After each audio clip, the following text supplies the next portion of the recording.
Hello' experience সকলোকে job master Assam চেনেললৈ স্বাগতম জনাইছোঁ। আশা কৰোঁ সকলোৰে ভাল। আজি আমি আলোচনা কৰিম এইমছ গুৱাহাটীত ওলোৱা 34টা নন ৰেচিডেণ্ট নন একাডেমিক পোষ্টৰ বিষয়ে। তেন্তে আহক ভিডিঅ'টো আৰম্ভ কৰোঁ। এইমছ গুৱাহাটীয়ে 34টা জুনিয়ৰ ৰেচিডেণ্টৰ পদ মুকলি কৰিছে, যাৰ বাবে এডুকেশ্যন কোৱালিফিকেশ্যন বিচৰা হৈছে MBBS from recognise institution or college. ইয়াৰ বাবে পোষ্ট হৈছে 34টা। ইয়াত চেলাৰী মেনশ্যন কৰা হোৱা নাই। চেলাৰী আপোনালোকক অন ডিউটি প্ৰদান কৰা হ'ব। ইয়াৰ বাবে এজ লিমিট বিচৰা হৈছে, মিনিমাম এজ লিমিট দিয়া হোৱা নাই, কিন্তু মেক্সিমাম 33 ইয়াৰ্ছ হৈছে। এজ ৰিলেক্সেশ্যন দিয়া হৈছে PWD বাবে 10 ইয়াৰ্ছ, SC ST বাবে 5 বছৰ, OBC বাবে 3 বছৰ।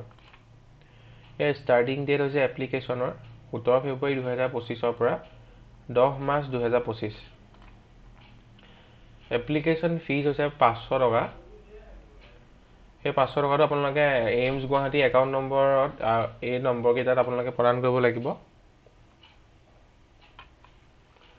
এই অফিচিয়েল নটিফিকেশ্যনখন মই আপোনালোকক দেখাই দিছোঁ।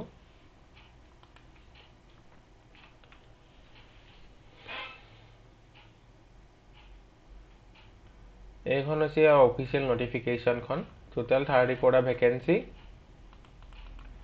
আনৰিজাৰ্ভ বাবে 13টা, OBC বাবে 9টা, SC বাবে 5টা, ST বাবে 3টা, EWS বাবে 4টা।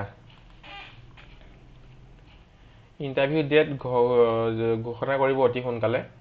ইয়াৰ কোনো ধৰণৰ এক্সাম নহয়, ইয়াৰ ৱাক ইন ইণ্টাৰভিউ হয়। আপোনালোকে এই PDFটো সম্পূৰ্ণ পঢ়ি চাব, তাৰপিছত গম পাব ভালকৈ।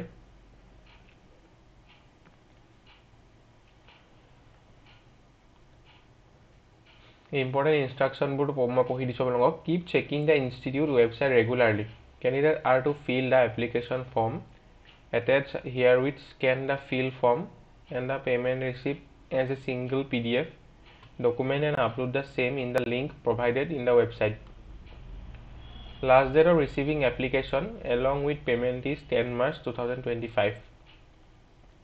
On the day of interview, all candidates are instructed to bring all the original documents, 2 passport size color photograph and a set of photocopies for verification, proof of date of birth, MBBS marksheet, degree certificate, caste certificate, OBC, SC ST caste certificate, attempt certificate, FMGE certificate, if applicable, payment receipt.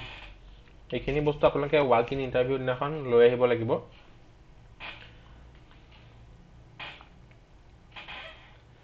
আৰু এইখন application আপোনালোকে feel কৰি পেলাই লগত লৈ আহিব লাগিব। মই ইয়াৰ ডাউনলোড লিংকটো ডেছক্ৰিপশ্যন বক্সত দি দিম বাৰু, আপোনালোকে ডাউনলোড কৰি ল'ব পাৰিব।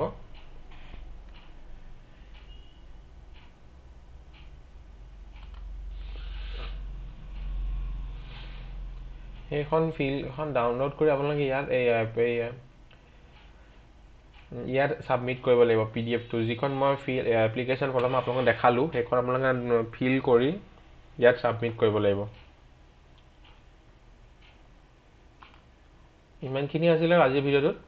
যদি ভিডিঅ'টো চাই ভাল পালে তেনেহ'লে লাইক কৰিব, লগৰ বন্ধু বান্ধৱীৰ সৈতে শ্বেয়াৰ কৰিবলৈ নাপাহৰিব। ধন্যবাদ।